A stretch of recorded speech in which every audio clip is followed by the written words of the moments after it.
Welcome to another episode of Mathematics Fanatic. Today we're going to talk about how the radical equals a variable and how to solve the equation. So here we see a radical, the square root of 2 minus n equals a variable, n. The first thing we want to do is we are going to square both sides to get rid of the radical. So if we take the square root of 2 minus n and we square it, then it's just going to become 2 minus n. And if we take n squared, then it's just going to be n squared. Now at this point, what you're going to have is a quadratic. But to get to a quadratic, we need to be equal to 0. So what we're going to do is we are going to move everything over to one side.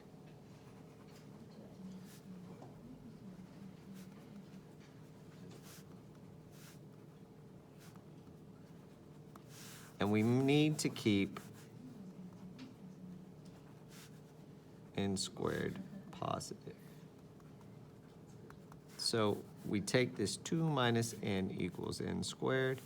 We're going to subtract the 2 and we're going to add the n. And we're going to do the same thing to the other side.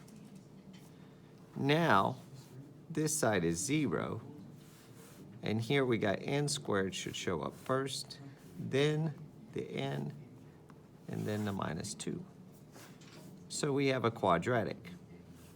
Now, we're going to factor and solve.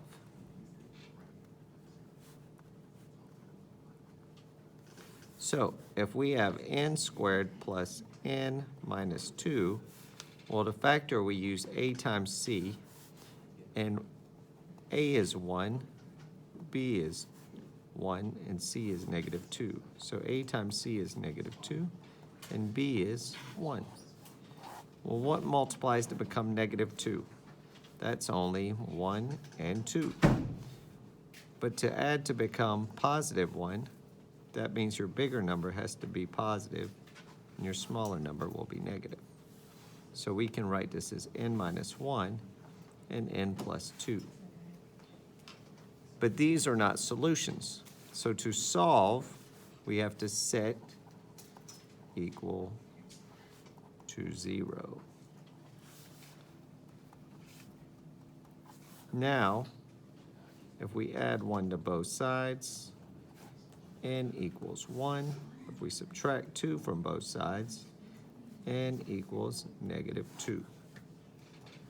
These are our two solutions. Now our last step, step 4, is to check for extraneous solutions.